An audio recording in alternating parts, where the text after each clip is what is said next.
Problem number 41. In the given figure, two particles, each with mass small m, which is equal to 0.85 kilogram, are fastened to each other and to a rotation axis at O by two thin rods, each with length d equal to 5.6 centimeter and mass caps m equal to 1.2 kilogram. The combination rotates around the rotation axis with the angular speed omega, which is equal to 0.3 rad per second.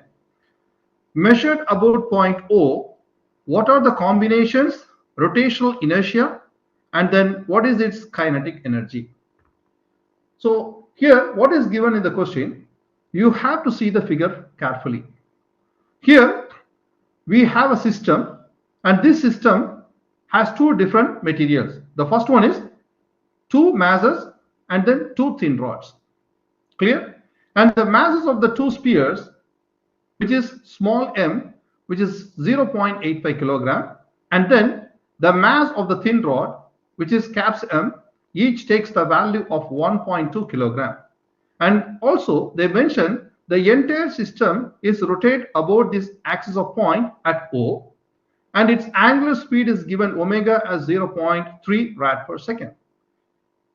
And the most important thing, from each particle of the masses, the distance value of d is given as 5.6 centimeter. Now what we have to do, by using this system, we have to find the rotational inertia and its rotational kinetic energy. And for that, what we have to do, we have to find the moment of inertia for the two particles, which is a sphere-like structure. And then we have to find the moment of inertia for the rod, which is thin rod. And once we find the moment of inertia for these two different objects, we have to add both together for getting the answer for the total moment of inertia. Clear? So let's rewrite step by step. In the first part, what I'm going to do, I'm going to find the answer for the moment of inertia for these small masses, which is small m value. You can see the figure, the blue color, right? So we are going to find the moment of inertia for the spheres, the two small particles. So moment of inertia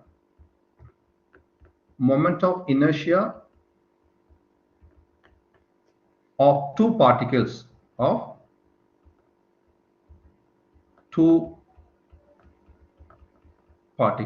First of all, I'm going to find the answer for these two particles.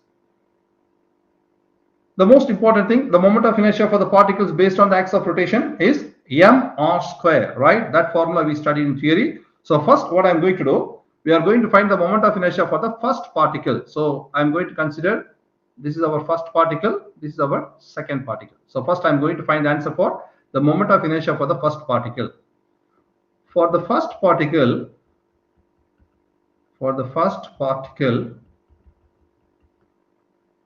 the moment of inertia is given by the rule mr square, right? So the mass of the particle, the formula for the moment of inertia is I is equal to mr square. This is the formula, right? So I have to apply this rule for the given. So the mass of the particle here is small m, and then from the axis of rotation to the particle, what is the distance? We have r square. So what is the distance here? They mention d. So that means I have to write m is the mass of the particle and d is the distance between the axis of rotation to the particle mass, right? So we have to write this as md square. This is the moment of inertia for the first particle. Likewise, I have to find the moment of inertia for the second particle. So for second particle, I have to find, so this is equal to same rule, but this time it's quite different. You can see the second particle. The second, I have to use this formula. So for the second particle, what is the mass? The mass of the second particle is m, right? And then what is the distance from the particle 2 to the axis of rotation, which is d plus d, right? That means d plus d is nothing but 2d, right? So here the distance here is 2d square. So if you simplify this, you will get 2d square, 2d, the whole square is nothing but 4d square. So we will get the answer of 4md square. Now what I'm going to do, I'm going to find the total moment of inertia for these two particles. So total moment of inertia for the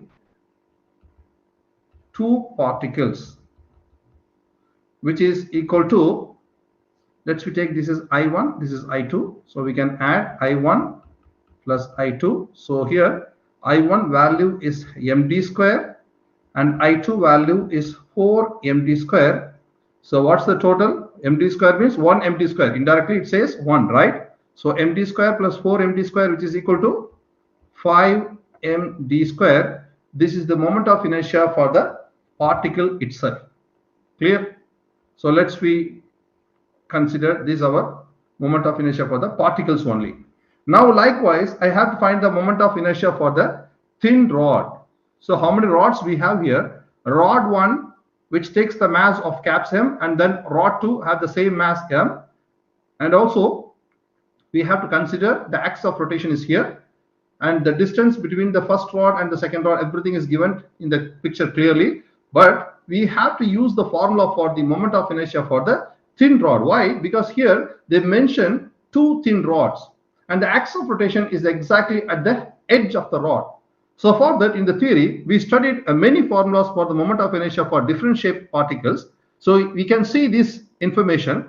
If you have the thin rod, if the axis of rotation at the edge of the rod, what is the formula? The formula for moment of inertia for the long thin rod, which is equal to 1/3 multiplied by ml square. M is the mass, L is the distance from the axis of rotation to the entire length of the rod.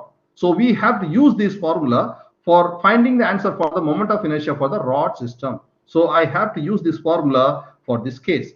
So let's we write the moment of inertia for the thin rod. Moment of inertia for the thin rods. For the thin rods. And for that, what formula we have to use? Just before I show you, which is 1/3 multiplied by ml square. This is the rule we studied from the theory. Now I have to apply this rule in the formula. We have two thin rods and each rod takes the mass of m. So how many rods we have here? We have two rods. That means m plus m, which is nothing but 2m. So that is the mass.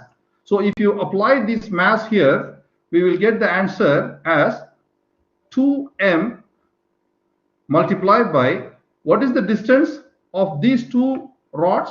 The distance here for these two rods based on the axis of rotation. So the total distance here is d plus d. So the total distance based on the axis of rotation to the two thin rods is nothing but 2d. 2d is the distance from the axis of rotation. So our length L square here is nothing but the distance. So what is our distance? Our distance here is 2d, and also we have to square because I applied everything in the formula, which is 2d square over 3.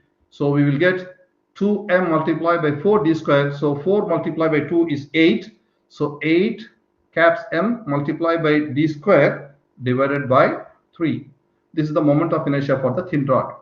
Now what I am going to do, I have to find the moment of inertia for the rod particle system. So that means I have to add this one with this one, and then I have to substitute the value here. So total moment of inertia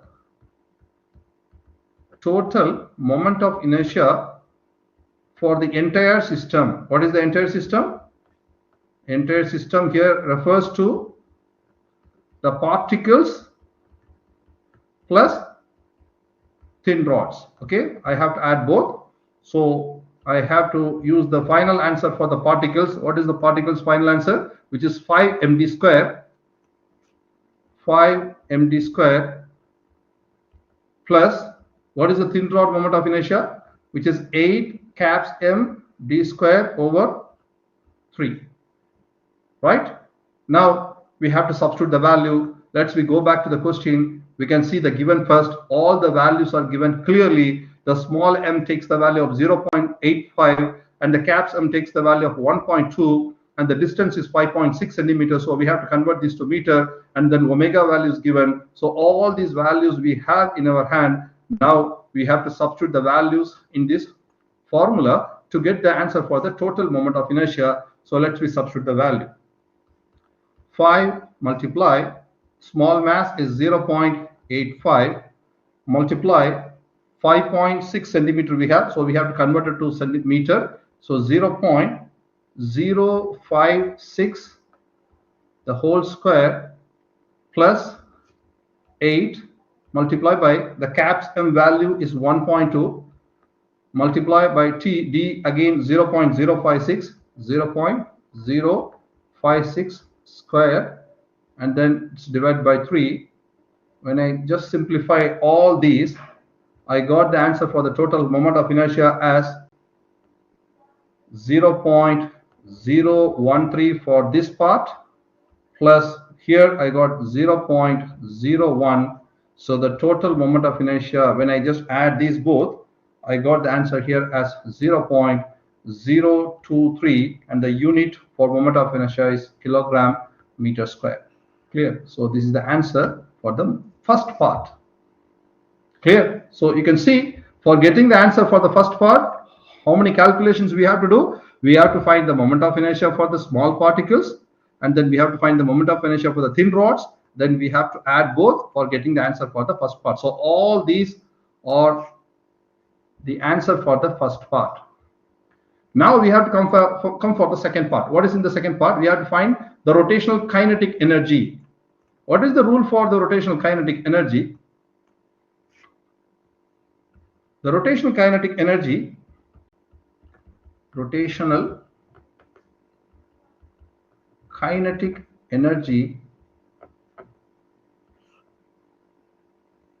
Ke rotation, which is given by the rule half I omega square. Here I refers to the entire system moment of inertia. So what I have to do, in place of I have to substitute this value, and omega, which is already given in the question as 0.3 rad per second. So I have to substitute this value here for getting the answer for the second part. So let's substitute the value here. I value here is 0.023 multiply with omega value 0.3, so we have to square, so 0.3 square divide by 2. I got the answer for the rotational kinetic energy as 1.035 multiply 10 power minus 3, and the unit for the energy is joules. So this is the answer for rotational kinetic energy. Clear? That's it. Thank you.